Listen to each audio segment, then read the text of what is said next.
Oi gente, sejam bem-vindos ao canal e hoje é dia 4/6, agora são 10h54 e hoje eu preciso estudar bastante coisas, inclusive eu preciso estudar japonês e coreano porque, como eu comentei nos vídeos passados, eu tô tentando estudar idiomas aí todo dia, então eu dividi cada dia para um idioma diferente. E tenho muitas coisas da faculdade para fazer também, para estudar. Eu ainda não consegui estudar efetivamente para a faculdade de História. Então é isso, as coisas que eu tenho que fazer. E a principal delas é editar o vídeo de hoje e terminar a Helena e estudar. Ontem eu tava lendo um texto em inglês de história, assim, não era tipo nenhum artigo de Harvard ou alguma coisa assim, era um texto que eu encontrei na internet em PDF e é bem interessante. Eu vou comentar melhor dele no study vlog, algum study vlog que eu li ele e aí eu ainda vou editar. E eu estou aí nesse projeto de ler coisas em inglês da faculdade ou de outros idiomas que eu tô estudando. E foi bem legal porque eu aprendi algumas palavras novas e eu cheguei à conclusão de que escrever em inglês é muito difícil porque é muito diferente, sabe? A estrutura. E aí toda vez que eu vou escrever, eu quero escrever como a gente fala em português. Só que não é assim. E aí isso me deixa um pouco nervosa e um pouco com medo. Um exemplo aqui que eu quero mostrar pra vocês que eu tenho muita dificuldade na hora que eu vou ler é, por exemplo, essas palavras que significam mais de uma coisa, porque aqui nesse parágrafo eu pesquisei, eu não tava entendendo, aí eu fui no Google Tradutor e aqui essa palavra aqui, que significa geralmente enquanto, tá significando entretanto. Outra palavra também era o as, que significa como, estava significando enquanto em um texto de um livro que eu estava lendo.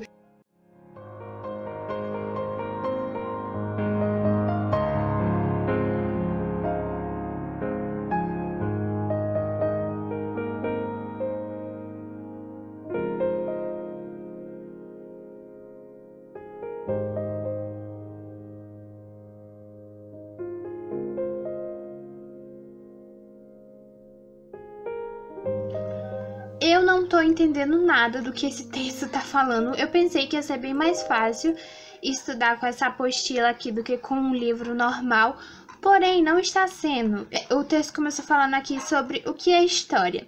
E aí falou sobre as perspectivas de vários historiadores e tal, qual é o papel da história, que a história e as outras ciências, aí faz tipo uma relação entre a história e as ciências exatas. E aqui já chega na parte dos conceitos históricos, porém eu não vou chegar aqui nessa parte hoje porque eu não entendi nada desse primeiro capítulo, então eu vou meio que estudar melhor essa parte e ler várias vezes. Eu tava até fazendo anotações aqui no meu caderno da faculdade de História, porém, como eu parei de entender as coisas, eu parei de anotar e só fiquei lendo.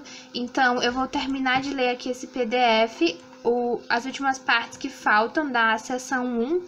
E aí eu vou reler ele e vou fazendo anotações ali para depois passar limpo pro meu caderno.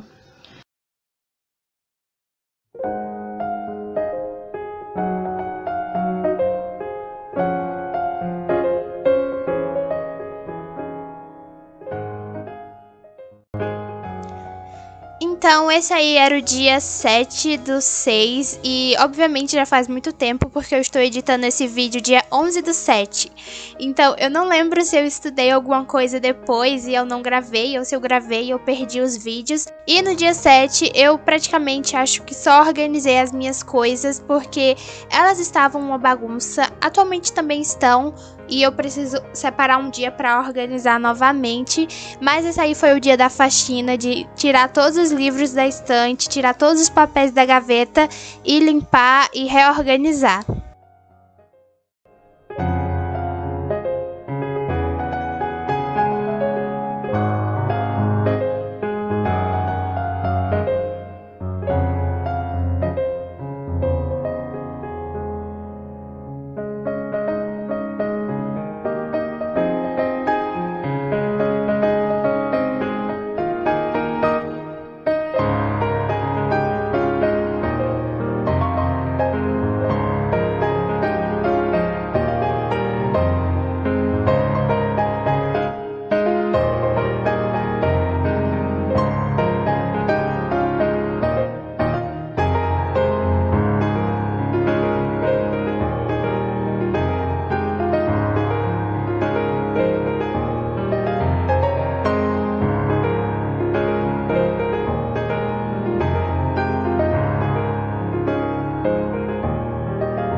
Nesse dia eu consegui estudar bastante coisa e fazer as coisas que eu queria fazer, principalmente conciliar idiomas com estudos da faculdade.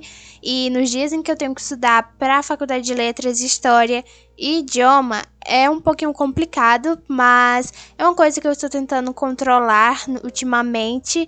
Confesso que não funciono muito bem com horários pré-definidos, porque eu acabo extrapolando às vezes quando eu tô muito empolgada com alguma coisa que eu tô estudando, o que geralmente ocorre com muita frequência, mas eu tô tentando me controlar. E aí nesse dia eu estava estudando francês e estava fazendo uma coisa que eu ainda não tinha feito, que era tentar criar frases com as palavras que eu já sabia, a maior parte do vocabulário que eu tenho de francês. Eu acredito que seja do Duolingo e da música que eu tô estudando no momento ainda.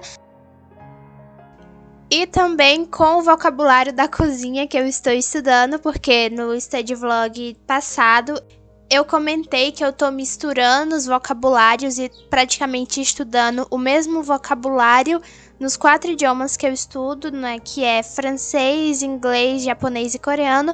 Excluí o mandarim, porque como o mandarim eu ainda preciso aprender a parte da romanização e os kanjis principais, eu só vou pegar esse tipo de vocabulário mais específico bem lá na frente, então não é uma coisa que eu estou me preocupando agora. Mas em relação ao vocabulário do francês dos objetos da cozinha, eu sei como se fala até agora: liquidificador, fogão, geladeira, mesa e cadeira. E é assim que eu vou aprendendo vocabulário, aos poucos, e tentando revisar todo dia com os flashcards. Eu estou tentando ver se eu consigo lembrar de revisar com os flashcards, porque geralmente eu esqueço que eles existem.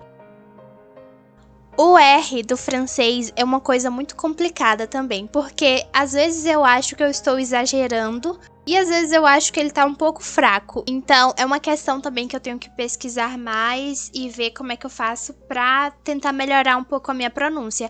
Obviamente essa parte de pronúncia varia muito, porque a França não é o único país em que fala francês, né? E provavelmente em cada lugar existem várias diferenças na como as pessoas elas tratam e usam o idioma. Então isso é legal de perceber, principalmente nas músicas. Eu pretendo procurar músicas de outros lugares que não seja a França, de cantores que cantem em francês, para ver como é que eles pronunciam não só o R, mas como é que eles falam o francês. E também vídeos, filmes, podcasts, enfim, tudo que for material para que eu possa escutar as pessoas falando francês e, não sei, escolher uma região do mundo em que as pessoas falem francês que eu goste do sotaque, da pronúncia. Enfim, é a mesma coisa do inglês, sabe? O inglês americano pro inglês britânico, pro inglês da Austrália e de outros lugares que falam inglês, onde você percebe as diferenças e se identifica ou gosta mais de uma determinada cultura e quer aprender o inglês dessa determinada região. Então eu vou tentar fazer isso com o francês. E na própria América do Sul também se fala francês, então eu acho muito interessante porque você acaba descobrindo novas culturas enquanto você tá ali estudando a língua, porque o idioma não é só o idioma, não é? Você tem que mergulhar na cultura do país, das pessoas. Enfim, eu gosto muito dessa parte cultural também, de estar aprendendo um novo idioma.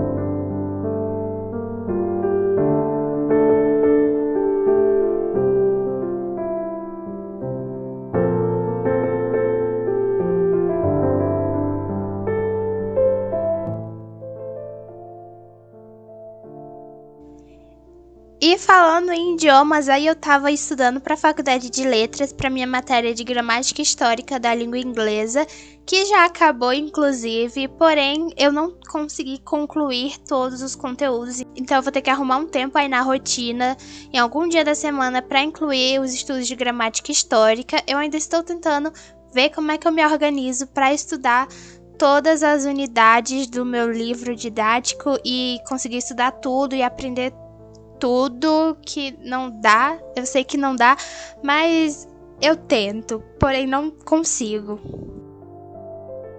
Sim, nos idiomas eu estava estudando a parte do indo-europeu, que foi uma matéria, um conteúdo muito bom, menos na parte gramatical, não é? Quando você estuda a história interna das línguas ali, das famílias linguísticas, que é a questão da morfologia, sintaxe, fonética, fonologia, enfim, toda essa parte que eu acho muito chata e que eu prefiro muito mais a história externa, que é a história que envolve a história cultural, política, social, econômica, enfim, dos povos ali que falam aquela língua. E aí eu tava estudando família por família, porque o indo-europeu é uma família linguística que é ramificada em várias outras famílias, né, grupos, com várias línguas, inclusive o português, o francês, alemão, russo, grego. E aí eu gostei tanto dessa parte de história das línguas que eu já comecei a pesquisar vários PDFs e textos sobre história do japonês, e aí eu quero pesquisar sobre a história do coreano. História do coreano eu sei meio que superficialmente, porque quando você começa a estudar coreano, acho que a primeira coisa que as videoaulas falam é um pouquinho da história de como surgiu, então eu quero pesquisar um pouquinho melhor e me aprofundar também nessas línguas de outras famílias linguísticas.